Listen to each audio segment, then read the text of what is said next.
O maior erro na velhice não é ficar sozinho, é procurar as pessoas erradas para preencher essa solidão. Passei anos da minha vida tentando entender por que, mesmo cercado de gente, mesmo fazendo tudo que os especialistas recomendam para envelhecer bem, eu continuava me sentindo mais vazio do que quando estava sozinho em casa. Demorei quase uma década para descobrir a resposta e hoje quero te poupar esse tempo todo. Meu nome é Osório, tenho 86 anos, sou viúvo desde os 79, quando perdi minha esposa Yolanda, depois de 51 anos de casamento. Assim que fiquei sozinho, ouvi de todo mundo, médicos, filhos, vizinhos, a mesma receita, repetida à exaustão, que eu precisava sair de casa, fazer amizades novas, me manter ocupado e cercado de gente para não cair em depressão. Segui esse conselho à risca e foi exatamente aí que comecei a cometer o erro que quero te contar hoje. Deixa o like agora, se inscreve no canal e ao final me conta nos comentários. Você já sentiu que estava cercado de gente e mesmo assim se sentia sozinho? Quero ler cada resposta. Nos primeiros meses, depois que Yolanda faleceu, entrei para o primeiro grupo de convivência que apareceu na minha frente, um clube de baralho que se reunia 3 vezes por semana no salão da igreja do bairro. Fui recebido de braços abertos, aprendi as regras dos jogos e, por fora, aquilo parecia exatamente a receita de uma velhice bem vivida, cheia de gente, cheia de risada, cheia de compromissos na agenda. Meus filhos ficaram aliviados ao ver que o pai não estava mais sozinho o dia inteiro dentro de casa. Só que, com o passar dos meses, comecei a notar algo estranho em mim mesmo. Voltava daquelas tardes de baralho mais cansado do que quando saía de casa. E não era um cansaço do corpo, era um cansaço de outra natureza, mais pesado, mais difícil de explicar. Comecei a prestar atenção no que realmente acontecia naquelas tardes e percebi que boa parte da conversa girava em torno de fofoca sobre quem não estava presente naquele dia, comparação de quem tinha filhos mais bem-sucedidos, quem tinha viajado mais longe, quem recebia mais visita dos netos. Era uma competição disfarçada de amizade. E eu, sem perceber, tinha entrado justamente nela, tentando preencher um vazio enorme com a companhia de gente que, no fundo, mal se importava comigo de verdade. Essa descoberta me deixou intrigado, porque não fazia sentido nenhum. Eu estava fazendo tudo certo, segundo todo mundo ao meu redor. Estava saindo de casa, estava socializando, estava evitando o isolamento que tanto me alertaram sobre. Por que então eu continuava me sentindo tão vazio, às vezes até mais vazio do que nos dias que passava sozinho em casa, regando minhas plantas, ouvindo rádio, sem falar com ninguém? Comecei a observar outros homens e mulheres da minha idade, tentando entender se eu era o único que sentia aquilo ou se existia algo maior ali que eu ainda não tinha enxergado direito.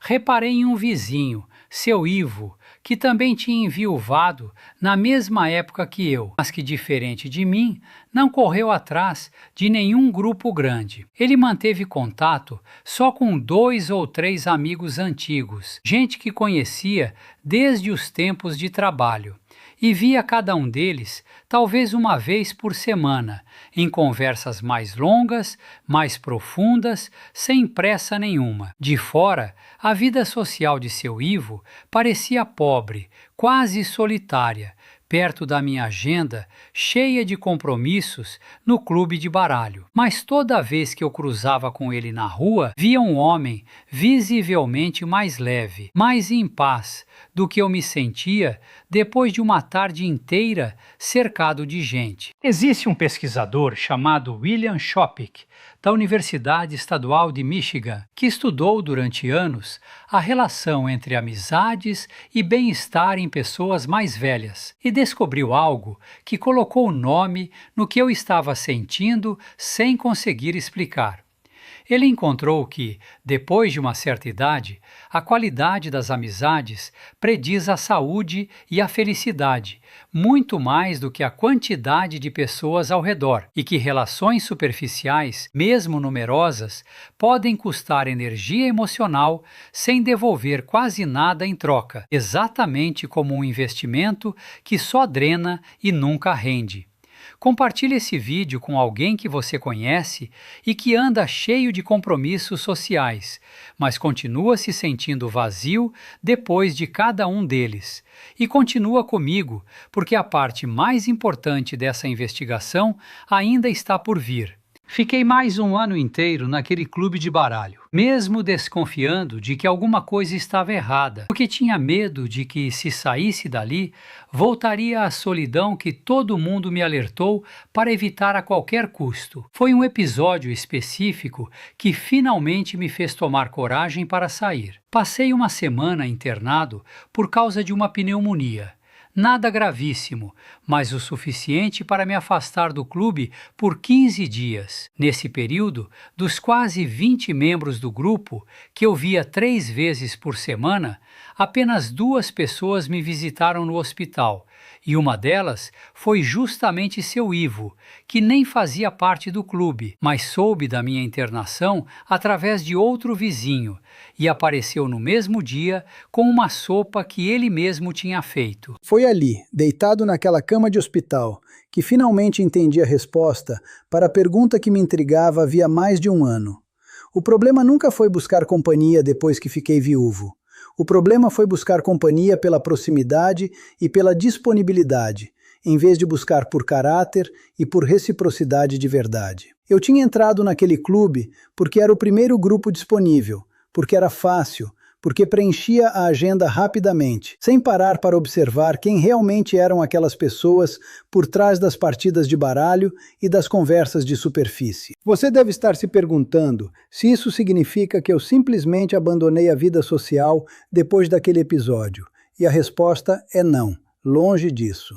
Existe uma pesquisadora chamada Juliane Holt-Lunstad, que já mencionei outras vezes aqui no canal, que mostrou que o isolamento social prolongado prejudica a saúde tanto quanto fumar diversos cigarros por dia. Sair do clube de baralho não significava trancar as portas de casa. Significava ser muito mais seletivo sobre onde eu investia meu tempo e minha energia emocional, que já não são infinitos como eram aos 40 anos. Saí do clube de baralho 3 semanas depois de sair do hospital. Sem drama, sem explicação longa, apenas parei de aparecer. E em vez de procurar outro grupo grande imediatamente, comecei a fazer o oposto do que tinha feito da primeira vez. Prestei atenção em quem, ao longo da minha vida inteira, sempre tinha demonstrado se importar comigo de verdade, não pela conveniência do momento, mas pelo comportamento repetido ao longo de décadas. Reconectei com um primo distante que eu tinha perdido contacto havia anos. Aprofundei a amizade com seu Ivo, que hoje é praticamente um irmão para mim, e comecei a frequentar, com muito mais calma,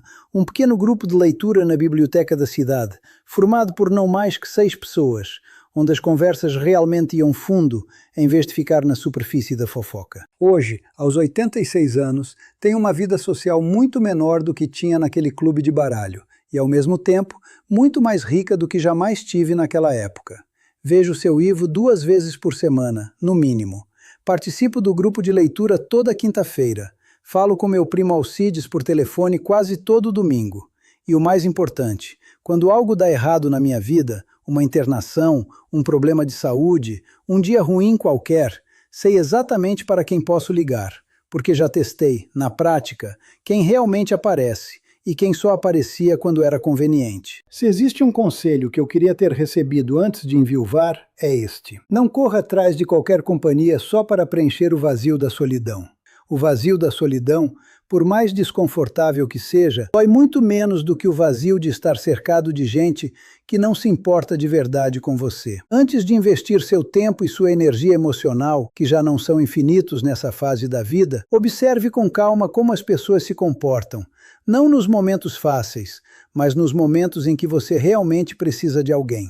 É aí, e só aí, que a resposta sobre quem merece um lugar na sua vida finalmente aparece com clareza. Se essa investigação fez sentido para você, me conta aqui nos comentários se você já teve que se afastar de um grupo ou de uma amizade que parecia certa por fora, mas te deixava vazio por dentro. Quero ler cada resposta com calma. Se você quiser apoiar esse canal a continuar existindo, sua contribuição ajuda diretamente a levar essas conversas para mais pessoas da nossa idade toda semana. Ao apoiar, você passa a fazer parte de uma comunidade que decidiu envelhecer, escolhendo com sabedoria quem faz parte da sua vida. Compartilhe esse vídeo com um amigo que talvez esteja, sem perceber, investindo tempo demais nas pessoas erradas. E não esquece de deixar seu like e se inscrever no canal, porque isso ajuda muito mais gente a encontrar essa conversa na hora certa.